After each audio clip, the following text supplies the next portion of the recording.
Hola, muy buenos días, bienvenidos a Junta Médica. Hoy jueves 25 de abril tenemos muchísima información saludable que compartir con ustedes. Leslie, buenos días. ¿Cómo estás, Paulita? Vamos a hablar hoy día sobre los caracoles gigantes, su importancia y si son buenos o no son malos tenerlos en casa. Por supuesto, también vamos a hablar de una enfermedad que afecta directamente a nuestros ojos, el glaucoma. Comenzamos la Junta Médica.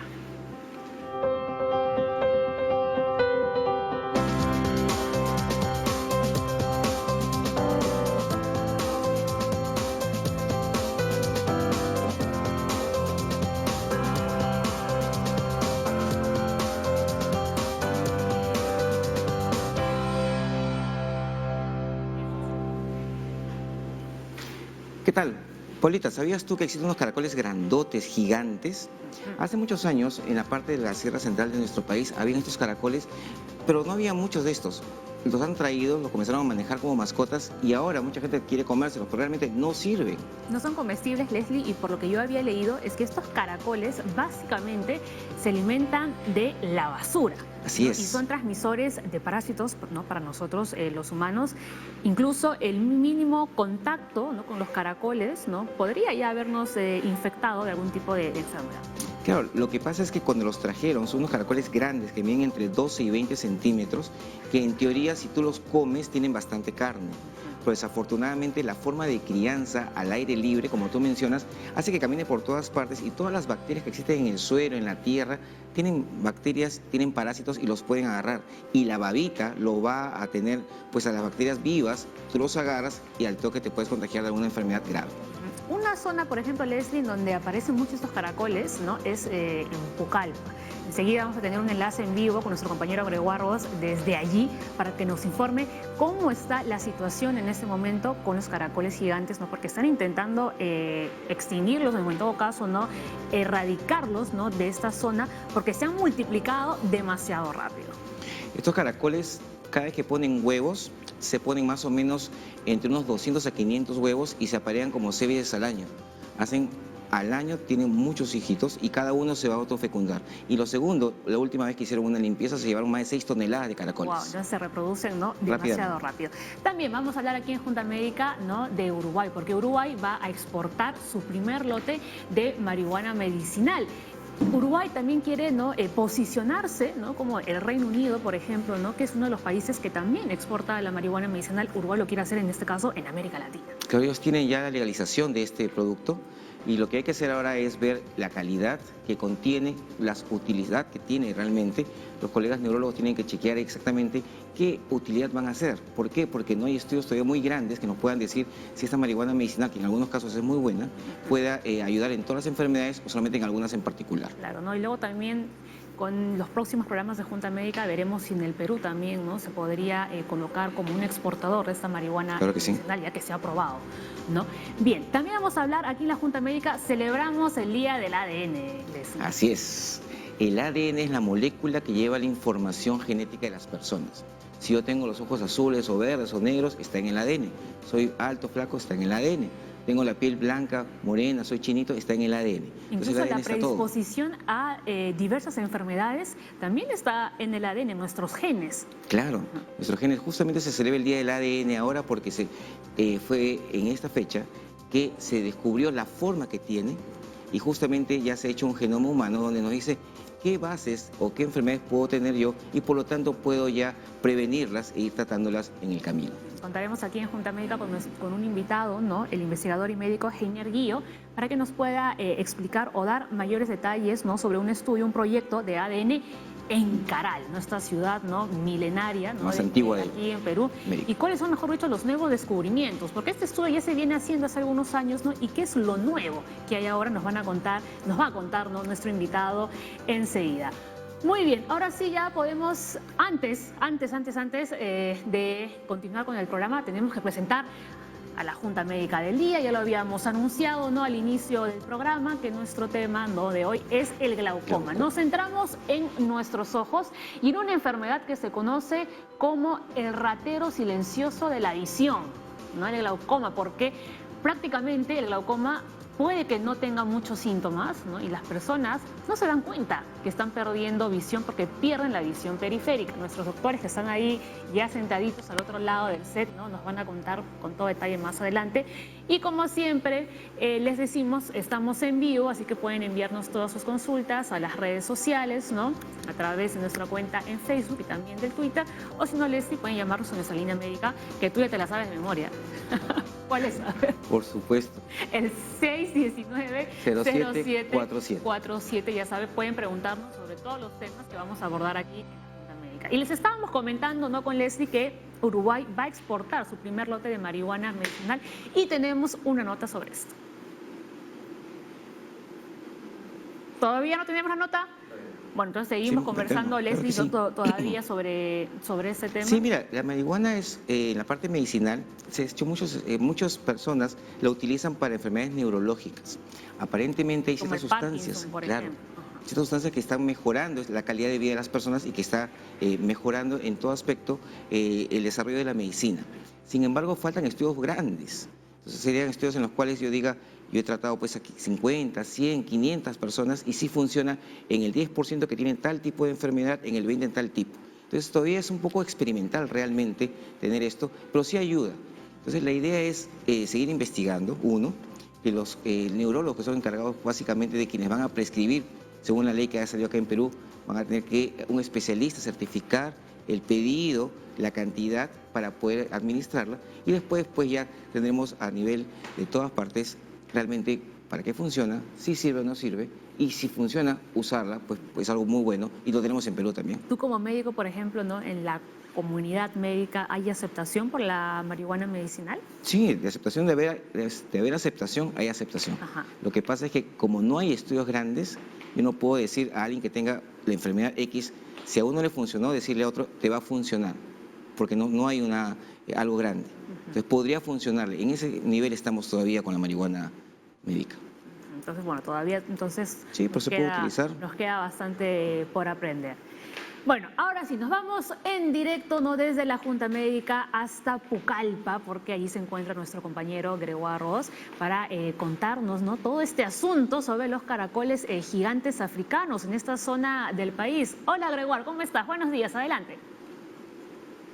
¿Cómo estás, Paola? ¿Cómo estás, doctor Leslie? Desde Pucallpa les saludamos. Efectivamente, acá hay un problema que alarmó y alarma a las autoridades. Se trata de la presencia de caracoles africanos gigantes que están empezando a aparecer en distintos puntos, asentamientos humanos, pueblos jóvenes de la provincia de Pucallpa. Es por ello que me encuentro acompañada de la ingeniera Edith Maye. Ella es subgerenta de áreas verdes y gestión ambiental de la Municipalidad Provincial de Coronel Portillo.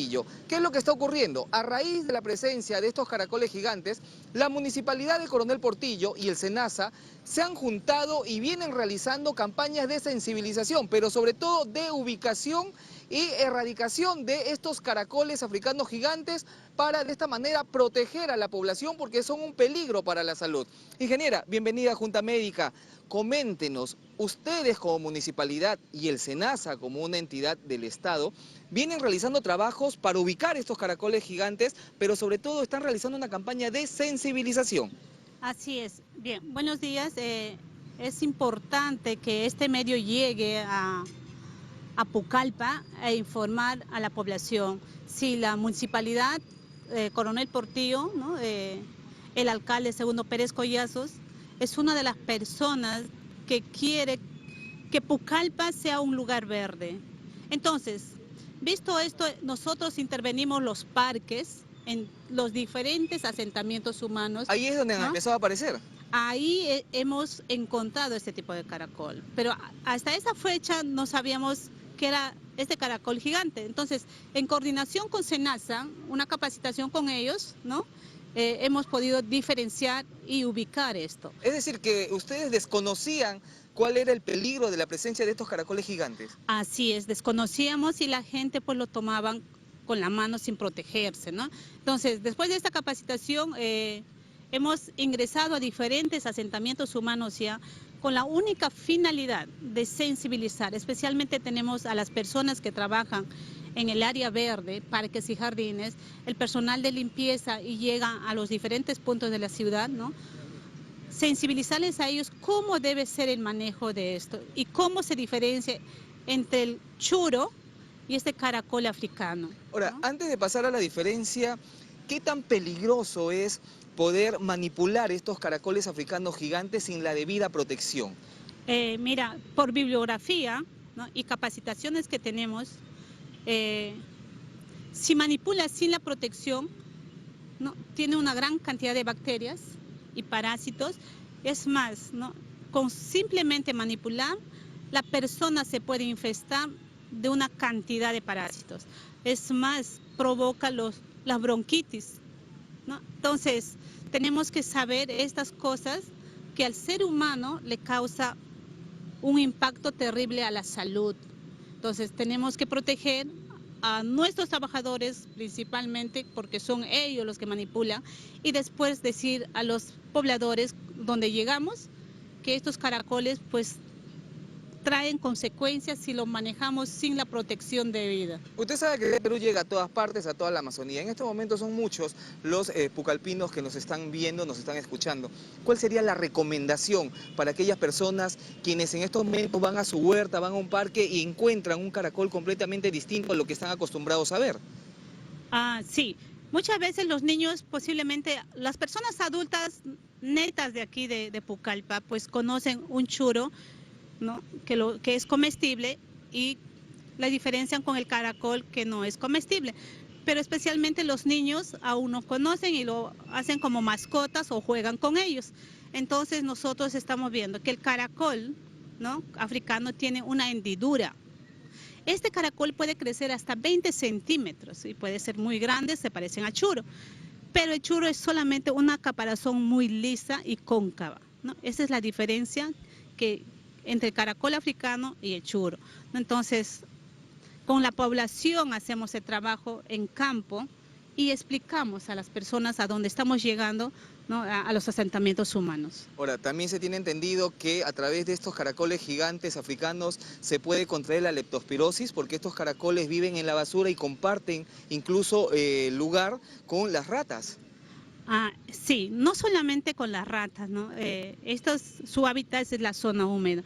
Aquí tenemos los caños naturales, ¿no? Y como sabemos, como tenemos una alta precipitación y es más que está húmedo y recorre por ahí las aguas, crecen los arbustos y en ello, pues la basura y en ello lugares que aún no tienen la parte de saneamiento físico legal, la parte de saneamientos básicos, entonces las aguas negras, ¿no? Entonces estos animales se alimentan de eso. Al alimentarse de estos están las ratas, las cucarachas y se imaginan la contaminación terrible que va a ser para el ser humano, ¿no? Como sabemos que, por ejemplo, a las ratas, pues la leptospirosis, ¿no? ¿Cómo pues afecta al ser humano? Igualito es este caracol que consume todo eso, es un peligro latente para la ciudadanía. Paola, doctor Leslie, desde Pucallpa, la ingeniera les está escuchando si es que hubiera alguna inquietud. Sí, Gregorio, quería preguntarle a Enid, por ejemplo, ¿qué es lo que deberían hacer las personas si de pronto se encuentran en su huerta o en su casa estos caracoles gigantes? ¿Cómo deberían actuar? Las personas si encuentran estos caracoles tendrían que protegerse, especialmente poniéndose unos guantes para poderlos coger y ponerles en un envase con agua, pues ahí se diluye una determinada cantidad de sal y bueno, con esa solución, agua y sal, caracol muerto y procedemos a enterrarlo, ¿no? Porque sabemos muy bien también por estudios que estos caracoles, su caparazón tienen pues parte de carbonato de calcio. Si lo enterramos, le vamos a fertilizar el suelo. O sea, en esa parte también podemos aprovecharlo. Perfecto, ha quedado claro. Entonces, Leslie, ¿alguna consulta? Sí, quería ver, ¿están haciendo recolección de caracoles allá por parte de SUNASA, por parte de la municipalidad? Sí, como Municipalidad de Coronel Portillo, como le manifestaba, su intención del alcalde es que nuestra ciudad, ¿no? al margen que crece el cemento, tenga lo verde. Y al tenerlo verde significa intervenir todos los asentamientos humanos, aún los que no están saneados, no tienen los servicios básicos, pues llegamos a esos lugares y compartimos, trabajamos con la población, para poder sensibilizar y enseñarles a ellos la diferencia y cuáles son los posibles riesgos si lo manipulan sin la protección adecuada. Claro, sobre todo a los niños, ¿no? Que son los más curiosos, ¿no? Y pueden ver un caracol de esas dimensiones, evidentemente les va a llamar la atención y van a querer tocarlo, ¿no? Muy bien, Gregoire, nos vamos a ver, no sé si aquí tienes tú algunas últimas palabras ya para decirnos a nosotros aquí en la Junta Médica. No, solamente aprovechar las cámaras de Junta Médica aquí en Pucallpa para dirigirnos a todos los pobladores de Pucallpa a tener mucho cuidado. No se puede manipular, ni mucho menos tener como mascota, y peor aún consumir los caracoles gigantes, porque no es lo mismo que los churros, teniendo en cuenta de que acá en Pucallpa y en diferentes ciudades de la Amazonía se consume bastante churro, que son los caracoles color negros, y digamos que su sabor es muy exquisito y muy solicitado por los turistas acá en nuestra Amazonía, Paola. Muy bien, Gregoire, muchísimas gracias por este enlace y por supuesto por la información que nos acabas de brindar. Ahora sí, Leslie, nos vamos, ¿no?, a una pausa, pero no se olvide que al volver les vamos a contar todo sobre una enfermedad que ataca directamente a nuestros ojos, el glaucoma. Y mientras Leslie ya va tomando posición ahí en la Junta Médica, recuerda que puede enviarnos todas sus consultas a las redes sociales y también llamando a nuestra línea médica. Los estamos esperando, ya regresamos.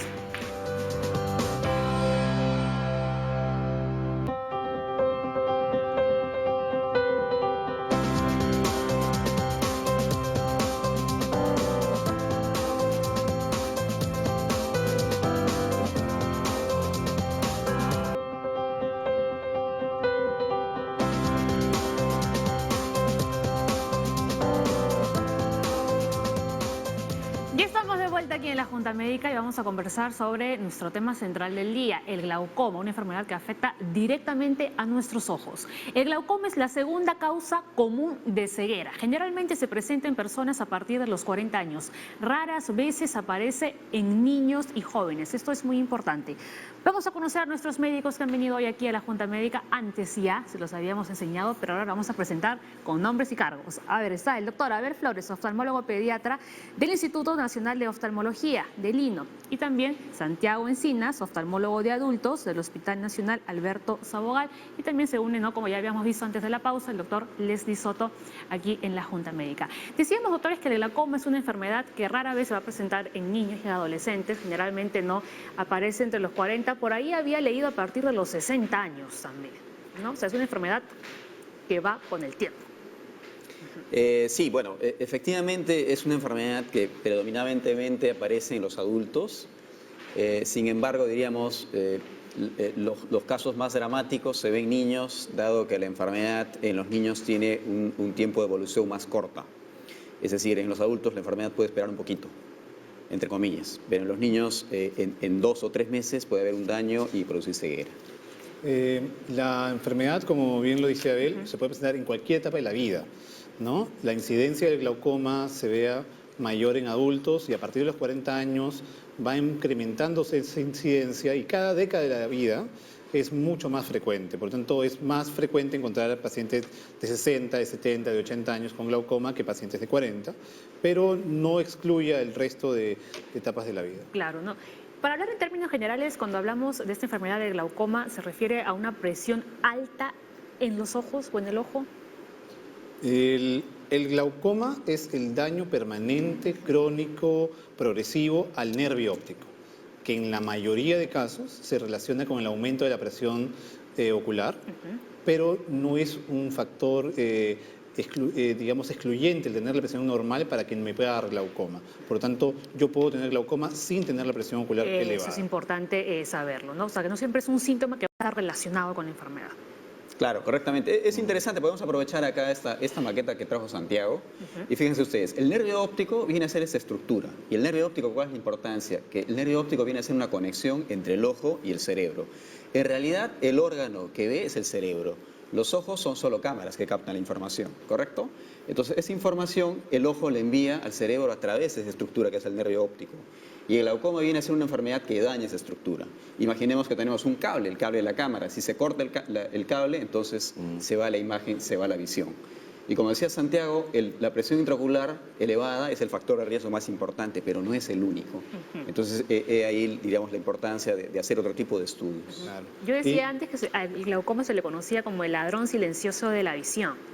Claro, aprovechando el ejemplo que Ajá. hace Abel, es como que este cable estuviera compuesto por millones de filamentos, que son como las fibras del cable. Entonces no se mueren todos juntos, se van muriendo filamentos o fibras nerviosas, digamos, por porciones. Y eso va repercutiendo en las porciones también de la visión y por lo tanto no es, para el paciente no es algo que pueda detectar a tiempo. Recién cuando la enfermedad está muy avanzada, es decir, todos los filamentos han sido comprometidos, es que el paciente puede advertir que su capacidad de visión, Está su campo alterado. de visión está alterado. En etapas iniciales, moderadas, incluso en etapas avanzadas, la visión central del paciente puede estar conservada y el paciente no va a advertir que esta enfermedad O está sea, en él. se mantiene la visión central, pero la periférica, ¿no? Es la que se va perdiendo poco a poco y es justamente por eso que no nos damos cuenta que estamos con esta enfermedad. Claro, diríamos, ese es el curso clásico en una persona adulta. Pero en los niños Hay excepciones. hay una variante. Ajá. ¿Por qué? Porque el ojo de los niños es en realidad un órgano más sensible, todos los tejidos son más sensibles. Entonces, al producirse ese incremento de la presión del ojo, imagínense ustedes que tenemos un globo y lo inflamos cada vez más, entonces se distiende. Entonces se distiende todo el ojo y se daña no solo el nervio óptico de los niños, sino se daña la córnea, que viene a ser la estructura, diríamos, como la ventana del ojo, entonces pierde la transparencia y esto se opaca. Entonces, de esa manera también afecta la visión. Entonces, se daña la córnea, se daña el nervio óptico, y como consecuencia de eso, diríamos, se produce la ceguera. Leslie. Sí, contando con los colegas, entonces vamos a decir finalmente pues que el glaucoma no es igual a la presión alta, no es lo mismo, sino que como menciona, este nerviosito se va a ir perdiendo. Entonces la gente, uno cuando mira de frente y tiene una visión hasta por acá, yo puedo mirar. Esta parte de acá se va perdiendo, pero como estamos acostumbrados a ver siempre de frente, no nos damos cuenta que estamos perdiendo acá. Si de repente viene un carro por acá y no lo veo, podría chocar. Entonces ahí comenzamos a darnos cuenta que estamos perdiendo la visión. Pero siempre es importante pues una visita al oftalmólogo, porque la presión alta es un factor que me puede llevar a glaucoma y a otras enfermedades mucho más. Lo que dices, Leslie, es justamente lo que se llama el campo de visión, ¿no? Entonces, la pérdida del campo visual va a provocarnos de manera inadvertida de repente caídas o de repente golpes, tropezones o accidentes, como bien lo has mencionado, ¿no? ¿No? Bueno, decíamos, ¿no?, que se puede tener presión ocular alta, sin embargo, no tener glaucoma. Aunque es incurable, ¿no?, esta enfermedad, si se detecta a tiempo, se puede detener su progresión. Claro, eso diríamos es lo importante y es lo que siempre tratamos de comunicar a la población, ¿no? O sea, la prevención es importante, uno se puede sentir bien, como decíamos acá, uno ya se va a dar cuenta de la enfermedad, sobre todo si es adulto, en las etapas finales. Entonces la prevención es importante, hay que hacerse estudios, hay que acudir al oftalmólogo por lo menos una vez al año, más aún si uno tiene antecedentes hereditarios, papá, mamá, abuelo, abuela con glaucoma, entonces es un factor de riesgo, entonces la prevención es fundamental. Vemos aquí algunas fotografías, veíamos la fotografía anterior, ¿el ojo se pone así, de estas condiciones, o ya hablamos de un glaucoma bastante avanzado ya? El glaucoma es un espectro de enfermedades, hay varios tipos de enfermedades. En el que más acostumbrados estamos a ver es el glaucoma primario de ángulo abierto, que es, como bien has dicho, silencioso, un ladrón silencioso. Sin embargo, existen otras causas de glaucoma que pueden llamarse secundarias, que pueden ser, por ejemplo, inflamatorias, o pueden ser posteriores a una cirugía que tiene algunas complicaciones, o puede darse en traumatismos, o hay un tipo de glaucoma que quizás es la imagen que estamos viendo, que podría ser un glaucoma agudo, que ocurre de manera súbita, un aumento de la presión, y puede de alguna manera inflamar mucho el ojo, es doloroso, pero ese es un tipo de condición muy específica que no es en la mayoría de casos y que ocurre porque los espacios del ojo son demasiado reducidos y ocurre este aumento súbito de la presión. La mayoría de veces el ojo no se ve así. Ajá. El ojo no se ve rojo, Se ve no normal, se ve, como esta señora, es por un ejemplo. ojo normal. Ajá. Donde nosotros no podemos advertir. Y sí, muchas veces el paciente va a nuestra consulta porque tiene alguna molestia, porque le pican los ojos, porque le arden los ojos, porque ve mal. Y ahí, de manera secundaria, descubrimos que puede tener factores de riesgo o que tiene ya glaucoma, y es donde iniciamos los exámenes y los tratamientos. Decimos que los síntomas muchas veces no aparecen, ¿no? Es por eso que toma de sorpresa a veces a los pacientes cuando le dicen que tienen glaucoma. Pero en el caso de que hayan síntomas, ¿cuáles pueden presentarse? Ya, claro, en realidad va a depender, como decía Santiago, del tipo de glaucoma que tenga el paciente, ¿no? Si es un glaucoma agudo, entonces ahí sí, este es un evento que aparece, diríamos, repentinamente, va a haber dolor, de cabeza, cefalea, el ojo rojo, pero eso diríamos son el menor grupo de casos, ¿no? En los casos de glaucoma de ángulo abierto, por lo general es silencioso, o sea, no va a producir mayor molestia. Sí, es cierto. Y los pacientes podrían ya decir alguna sintomatología cuando empiezan a ver mal o empiezan a darse cuenta, como conversamos con Leslie, que han perdido el campo de visión, y en ese momento la enfermedad es muy avanzada o incluso nosotros le decimos una enfermedad ya terminal, es decir, hay un peligro inminente de perder la visión y es muy peligroso ya esa etapa. Por eso es que nuestro objetivo siempre es diagnosticarlo en etapas iniciales, porque mientras más temprano iniciemos el tratamiento, va a ser mucho menos probable que lleguemos a esa condición. Claro, pero que quede claro, o sea, una vez que ya se perdió un campo de visión, ya no se va a recuperar ni siquiera con el tratamiento. Correcto, eso es importante. Lo que van a hacer es que no siga avanzando. Ya, y eso es una cosa importante que hay que transmitir a los pacientes, porque a veces, digamos, si no comunicamos eso, ellos pueden entender que se va a revertir la situación. Así es. En realidad, el daño que ya está, ya no se puede revertir. La idea es evitar que continúe el daño. Muy bien. A ver, tenemos una consulta en las redes, doctores, a través del Facebook. Diana Espinosa dice, causa y consecuencias del glaucoma. ¿Cuál es la prevención? Bueno, en relación a las causas habría que revisar los factores de riesgo. Dijimos que la presión ocular era uno de los factores de riesgo, pero existen otros. El factor hereditario es muy importante, como bien lo mencionó Abel. El factor racial, existe también razas que tienen mayor predisposición al glaucoma, en algunos casos la raza, digamos, afrodescendientes o la raza latina también está más predispuesta, y en otros tipos de glaucoma la raza asiática, la miopía alta o incluso las hipermetropías altas, o haber tenido algún traumatismo ocular, alguna cirugía complicada, inflamaciones oculares recurrentes, ¿no? Pueden ser factores de riesgo, ¿no?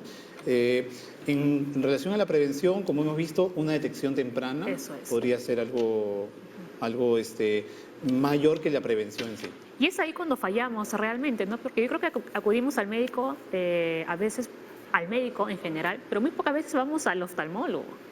No vamos de repente a ver el médico internista, pero a mirarnos los ojos en concreto, creo que no los visitamos muy a menudo. Bueno, generalmente al menos que ya nos moleste algo así. Claro, a menos que la visión ya no vea bien, o tengo problemas para ver de lejos, de cerca, o me pique el ojo está rojo, ¿no? Pero por lo general no tenemos efectivamente esa costumbre, pero viendo entonces esta enfermedad hay que hacerlo, ¿no? Más aún si, como Santiago decía, hay factores de riesgo, o sea, factores que van a hacer que la posibilidad que yo tenga una enfermedad es mayor al resto de la población, entonces hay que hacerse los chequeos.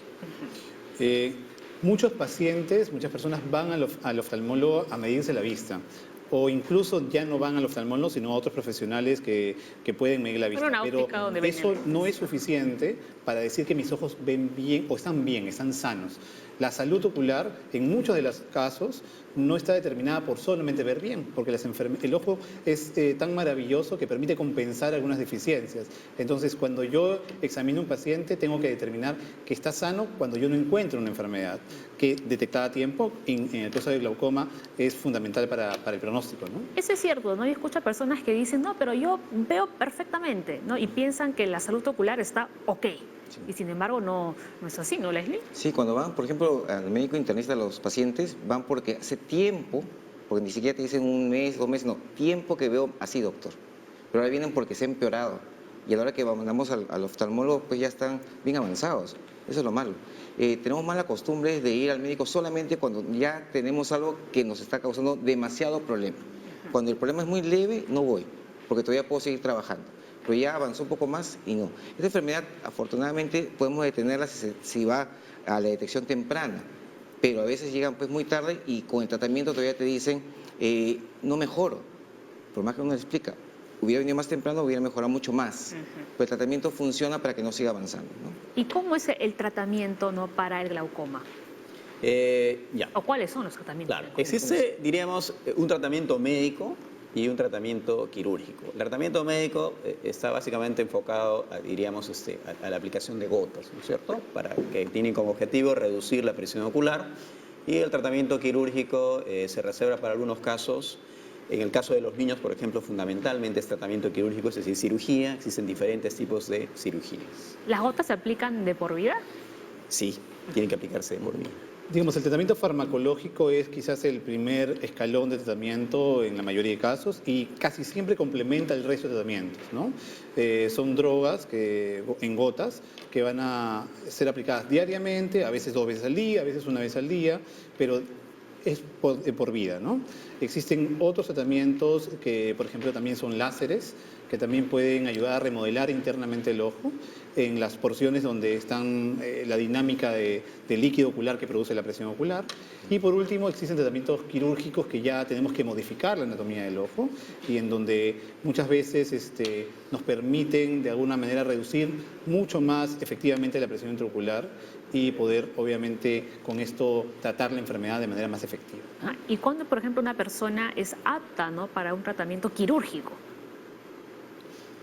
El tratamiento quirúrgico tiene un espectro digamos, de posibilidades y casi siempre llegamos al tratamiento quirúrgico cuando el tratamiento médico o láser no ha funcionado, o sea, no ha tenido el impacto para bajar la presión, o cuando a pesar de que mi presión ocular aparentemente está controlada, pero yo en los exámenes que voy haciendo periódicamente voy encontrando que la enfermedad sigue avanzando. Quiere decir que es probable que la presión no esté controlada las 24 horas o que mi paciente de repente no es tan cumplidor de tratamiento, es decir, deja de usar gotas y de repente se las pone cuando va a tener la visita conmigo para quedar bien con el médico, pero no tiene la continuidad del tratamiento, que es una de las ventajas de las gotas oftalmológicas porque depende del cumplimiento, ¿no? O sea, digamos, cuando no funcionan los otros tratamientos, recién se iría en todo caso, ¿no?, a este método quirúrgico. Ahora, en el tema de los niños, sí, como decía hace un rato, es un poco distinto, ¿no? En el tema de los niños, sí, la mayoría de casos, diagnóstico de glaucoma es tratamiento quirúrgico, es cirugía. Y eso sí hay que entenderlo así. Porque si no hacemos de esa forma, entonces el tratamiento médico en base a gotas no es capaz de contener la enfermedad. Va a progresar y va a terminar en ceguera. Claro, como dice Abel, es que hay que entender que mientras más temprana es la enfermedad de presentación en niños, es mucho más agresiva y ahí sí, siempre la presión ocular está elevada.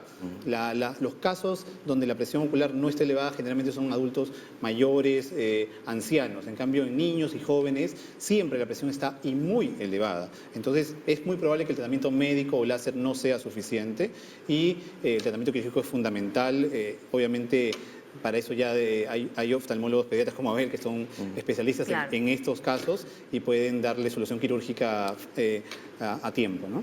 Sí, algo que siempre ocurre, doctores, es que se dice que las gotas y toda la parte oftalmológica es cara. Por eso que la gente no quiere al oftalmólogo. Pero le cubre en el Seguro Social y en el SIS las gotas para glaucoma. Sí, en el caso del Ministerio de Salud, a través del Seguro Integral de Salud del SIS, está cubierto en realidad todo el tratamiento, sea el tratamiento médico en base a gotas o el tratamiento quirúrgico en cualquiera de sus modalidades. Sí, en la Seguridad Social y en el Hospital Sabogal tenemos el tratamiento médico también dispuesto. Es muy improbable que falle porque los pacientes necesitan continuidad de tratamiento y obviamente no solamente el tratamiento, sino el diagnóstico y las posibles cirugías que puedan requerir los pacientes porque hay que entender que es una enfermedad crónica. Exacto. Entonces, esto requiere una continuidad y el paciente desde que inicia el tratamiento toda su vida va a tener que tener atención médica. Claro, o sea, no hay excusa para no ir al oftalmólogo.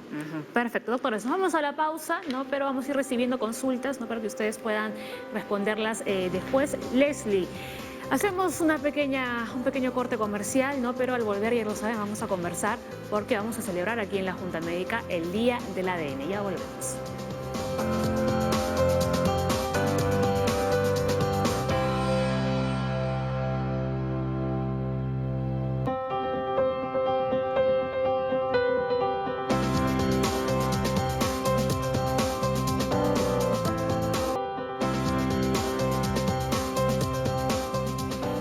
25 de abril se celebra el Día del ADN y aquí en Junta Médica desde luego que por supuesto que lo vamos a celebrar también y por eso hemos invitado, ¿no?, a Heiner Guillo, investigador del Instituto Nacional de Salud, es médico especialista en medicina molecular y además director científico de InBioMedic, porque Heiner, ¿no?, ustedes llevan ya un tiempo realizando un estudio del ADN en Caral.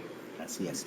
Y hay nuevos descubrimientos. Así es, definitivamente estamos estudiando el ADN antiguo de Caral, donde vamos a extraer el ADN de los coprolitos, donde de aquí, de este ADN, hay restos de alimentos, restos de ADN de las personas y restos de las bacterias. Entonces, por una parte vamos a saber de qué se alimentaban, qué bacterias tenían, qué enfermedades tenían y a la vez también vamos a ver a qué eran susceptibles, a hipertensión, diabetes y si eso ha cambiado en estos 5.000 años. ¿Pero eso ya se sabe?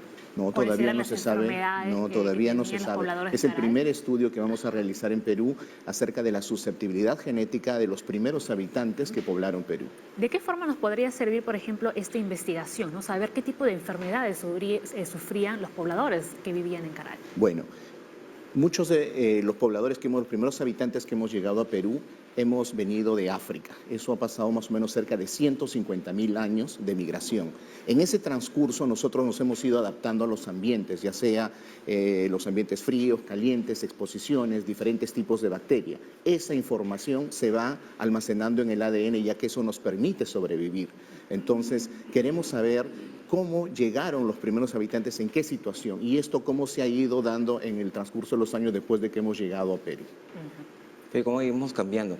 Bueno, el ADN es pues la parte donde nos dice cómo somos realmente. Definitivamente, toda la información de, como lo mencionaste, el color de piel y a qué somos susceptibles a enfermedades tanto transmisibles como no transmisibles está en el ADN. Y últimamente ya con la medicina de precisión podemos saber, por ejemplo, qué fármacos es el más indicado, a qué dosis y con menor efectos adversos. Entonces, una medicina que es más precisa para los pacientes. Esto ya se está aplicando en Europa, en Estados Unidos y aquí en Perú de alguna forma hemos empezado a realizarla. Pero ¿cómo saber qué tipo de genética teníamos, ¿no? O qué tipo de ADN? Porque realmente hay muchas personas que aquí en Perú tenemos mucha mezcla. Así es. Nosotros iniciamos un estudio en el Instituto Nacional de Salud hace más o menos 7 años. Ya tenemos las primeras conclusiones. Llegamos a Perú hace 12.000 años por el norte y las vías de migración fueron a través de los Andes. Sin embargo, también algunos llegaron al Amazonas, pero la principal ruta de migración fue a los Andes. El otro hallazgo que hemos encontrado es de que los mestizos peruanos tenemos un 60% de componentes nativos, Ashaninka, Machillenga, Quechua. O sea, lo que decimos, el que no tiene de Inga, tiene de Mandinga, ahora es el que no tiene de Quechua, tiene de Machillenga, porque realmente esos son los componentes nativos de la cuales nosotros tenemos. Ajá. Son componentes que han sido muy poco estudiados, entonces ahí podría estar la explicación por qué hay una prevalencia de diabetes, hipertensión o un tipo de cáncer en determinadas zonas del Perú. Y eso es lo que nosotros ahora hemos mapeado. Pero hay comunidades nativas que tienen hasta 90% de componente nativo, como los suros, los matsés, por ejemplo, ¿no? Prácticamente son variantes genéticas que por primera vez la estamos evidenciando y esa es la principal contribución desde el Perú y desde el Instituto Nacional de Salud hacia el genoma humano. Un día como hoy se descubrió el ADN y un día como hoy también se terminó de hacer el genoma humano. Así es. Pero sin embargo, ¿este genoma humano nos representa a los peruanos? No, porque en este estudio inicial se tomó cerca de 40-45 muestras de asiáticos, africanos y europeos y no fue muy representativa la población latinoamericana. Entonces, muchos de los análisis genéticos que conocemos actual en el mundo carece de información de latinoamericana. Nuestro aporte desde el Perú, eso va a mejorar la precisión en el diagnóstico genético. Hace 66 años se hizo esta publicación de doble hélice, después el genoma humano que costó, es una sola hoja de publicación con 6 referencias bibliográficas y que realmente valió el premio Nobel. Así que no tenemos que escribir mucho para buscar la originalidad en investigación. Ajá. Sin embargo, un punto muy importante es el precio. Cuando se hizo el genoma humano, secuenciar un genoma costaba $1.000 millones. Hace 6 años, cuando empezamos el proyecto, costaba $10.000. Actualmente se puede secuenciar por $1.500. Se pretende que en los próximos 5 o 6 años esto baje a $500, $400. Esto lo vamos a tomar como un hemograma en la rutina del hospital para saber de qué enfermedades vamos a saber, ¿no? Claro, y como comentabas tú, ¿no? Dependiendo de nuestra genética, ¿no? Saber qué medicinas, por ejemplo, no nos funcionarían. Claro. Así es.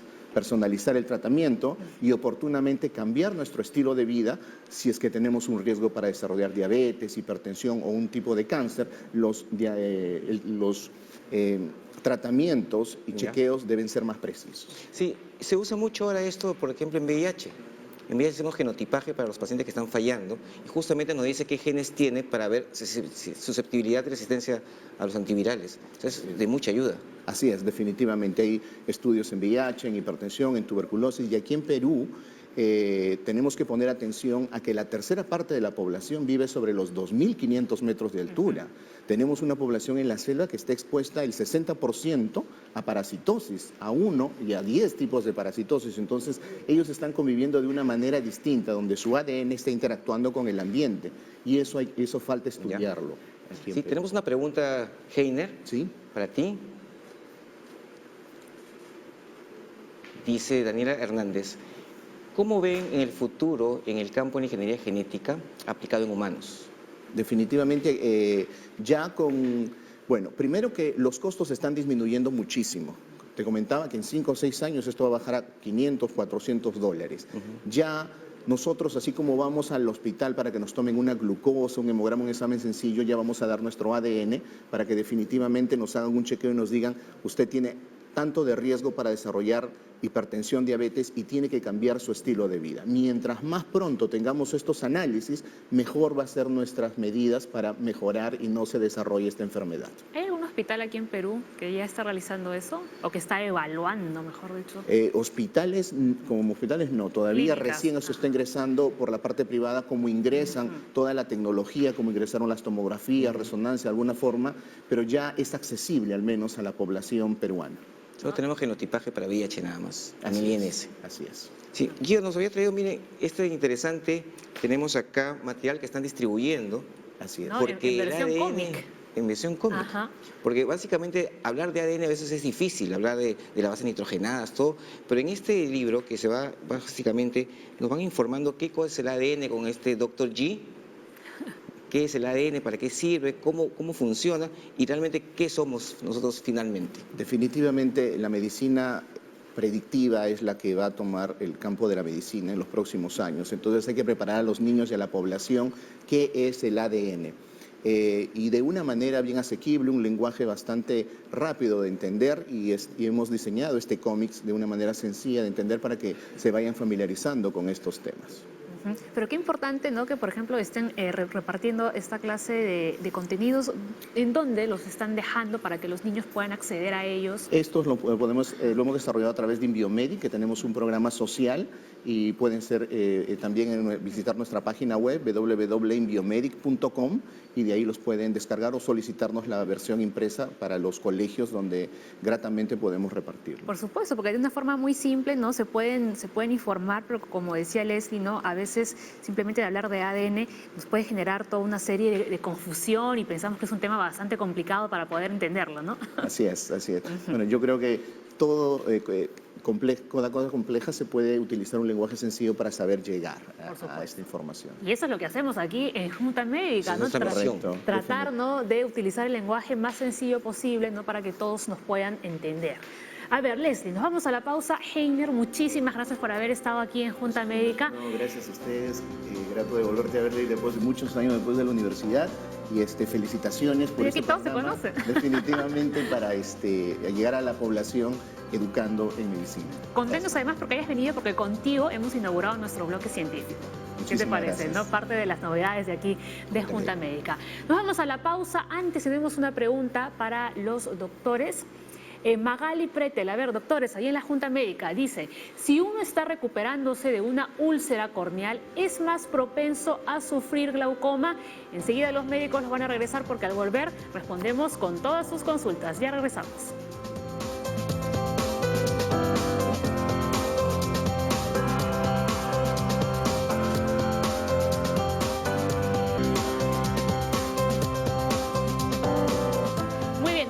vamos con las consultas y en las redes sociales. Magali Pretel nos escribió a través del Facebook. Dice, si uno está recuperándose de una úlcera corneal, ¿es más propenso a sufrir glaucoma? Bueno, en realidad no necesariamente, ¿no?